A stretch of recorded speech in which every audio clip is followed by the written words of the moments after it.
안녕하세요. 이명실 TV의 이명실입니다. 정말 제가 대한민국에 이렇게 와가지고 처음에 어떤 직업을 가졌나. 정말 대한민국에는 여러 가지 직업이 많잖아요.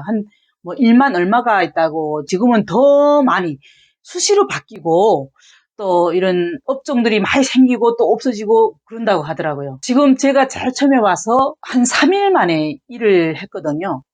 그때는 딸을 데리고 와가지고 한 집안에서 이렇게 먹고 사는 게 저희들이 또 그렇게 녹록지는 않지 않습니까? 또 욕심은 또 있어가지고 또 TV도 사고 싶고 뭐 여러 가지 또 이런 것도 사고 싶고 그래가지고 알바를 시작하게 됩니다.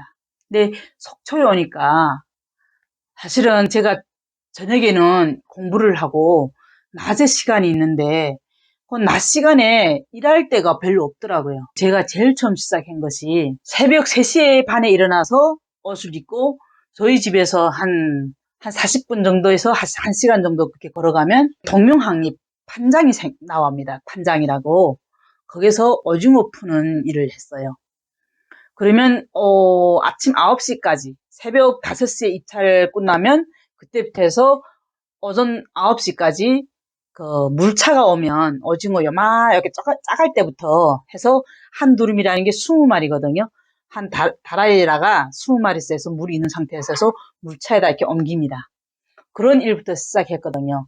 근데 사실은 저는 그거는 한 5일에 한 번씩 이렇게 돈을 계산해 준다고 하더라고요. 그때는 뭐 일당이 얼마인지 그런 것도 상관없이 일을 할 수 있다는 그 생각에 또 저희 옆에 이모들이 다 이렇게 나이가 좀 있으신 분들 돼가지고 그래서 이런 카빠 같은 것도 이렇게 사서 입고 해가지고 일하기 시작했는데 그게 할만하더라고요. 근데 그때 당시만 아침이 되면 새벽이니까 막 모자 쓰고 가빠 입고 그 물차에다가 그걸 이렇게 나르고 있는데 다 하고 딱 이렇게 나와보면 이모님들이 대체로 나이가 60이 넘으신 분들이 많더라고요. 그때 제 30대였는데 거기서 이렇게 물차에다가 이렇게 오징어 푸시는 분들은 다 나이 드신 분들만 하더라고요. 저처럼 이렇게 젊은 여자들은 그런 일을 안 한다더라고요. 근데 그때 당시 제가 뭐 그런 일이든 이런 일이든 가릴 게 없었어요. 9시쯤 되면 다 끝납니다. 끝나면 또 거기서 이렇게 파츠 같은 거 이제 떨어진 것도 이렇게 좀 주거든요. 이걸 들고 집으로 이렇게 오면 저는 또 이렇게 북한 분들은 대체로 북한에서 말하는 낙지, 여기는 오징어전 너무 좋아해요. 반찬감이잖아요. 저는 이 일이 너무 좋았거든요. 그래가지고 저녁에는 고깃집 가서 설거지를 하고, 그래가지고 돈을 좀 모으면 세탁기 사고, 또 돈이 좀 모이면 TV도 사고, 그러면서 대학에 들어갔거든요. 근데 겨울쯤 되니까 오징어가 한 9월달까지 끝나더라고요. 그 오징어가 끝나가지고 그땐 저는 다들 그렇게 하고 사는 줄 알았어요. 그다음부터는 양밀이라고 해가지고 기다만 이렇게 기다만 생긴 생선인데 그 국물에서 뜯는 일이 있다더라고요.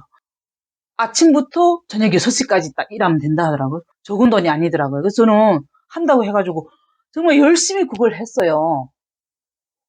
근데 옆에 분들이 그러더라고요. 아니, 나이가 몇 살인데 이런 일을 하는가 하고 물어보더라고요. 젊어 보이는데. 그래서 그때가 저게 36대거든요. 36인데요. 하니까. 아니, 새댁이 왜 이런 데서 이런 일을 하는가고. 때사, 돌아보니까 거기서 일하시는 분들이 60이 넘으신 어르신들이 일을 하고 있더라고요. 전 여기 와서 제일 놀란 것은 왜 일하는데 저는 돈만 벌면 된다고 생각했거든요. 근데 여기 와보니까 어떤 분들은 그러더라고요. 이렇게 젊은 사람들이 해야 될 일이 따로 있는지 저는 몰랐어요.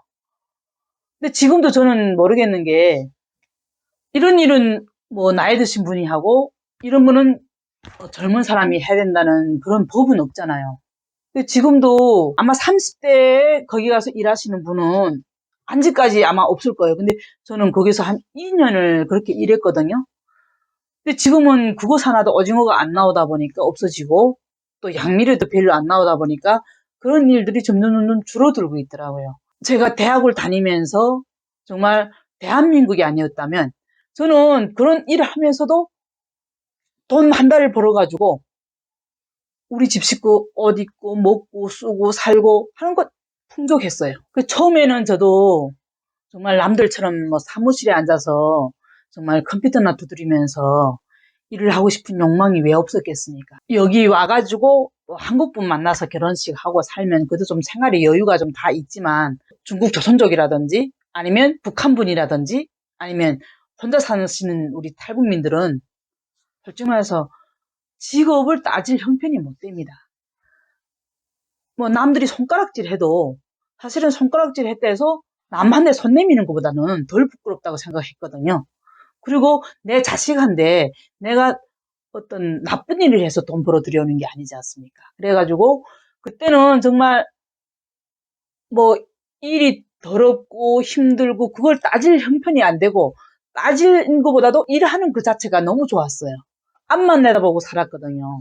한 10년이 이렇게 지나가다 보니까 지금은 그래도 좀 뒤도 좀 돌아볼 수 있고 남한테 또 제 인생담을 또 이야기할 수도 있고 어떤 분들은 또 뭐 저보다 또 더 보람되게 또 이렇게 또 좋은 일도 하면서 살아신 분들도 많고 저보다 더 훌륭하게 사신 분들도 많지만 저는 지금까지 대한민국에 와서 힘들게 노동을 해도 그 노동의 대가가 너무 정말 좋았다. 정말 저는 대한민국에서 직업은 귀천이 없다고 생각하거든요. 내가 남한테 손 내밀지 않으면 되지. 내가 대학을 나왔다고 해서 두뇌를 굴려가지고 돈을 벌어야 된다. 이런 거는 아니라고 저는 생각됩니다. 탈북인지 얼마 안 되시는 분들도 날아가고 뭐 이런 뭐 큰 돈을 벌려고 생각하지 마시고 처음부터 작은 돈이라도 힘들게 벌더라도 내 손으로 벌다 보면 정말 좋은 날이 있더라. 대한민국은 역시 기회의 땅이고 내가 땀을 흘린 것만큼 나에게 그만한 대가가 있는 나라더라. 이렇게 생각이 됩니다. 그래서 오늘은 제가 대한민국에 와서 일을 하는 데는 귀천이 없고 정말 내 부끄럽지 않게 살면 언젠가는 성공하더라 하는 그런 마인드가 생기게 되었습니다. 뭐 제 이야기를 듣고 어떤 분들은 또 웃을 수도 있지만 뭐 부족한 이야기니까 뭐 제 이야기가 그렇다는 겁니다. 뭐 다른 분들은 또 다 다른 사정이 있고 이렇겠죠. 그러나 노력하는 자에게는 길이 보이더라 이런 말을 하고 싶었습니다. 저희 이야기를 끝까지 경청해 주셔서 너무 감사합니다.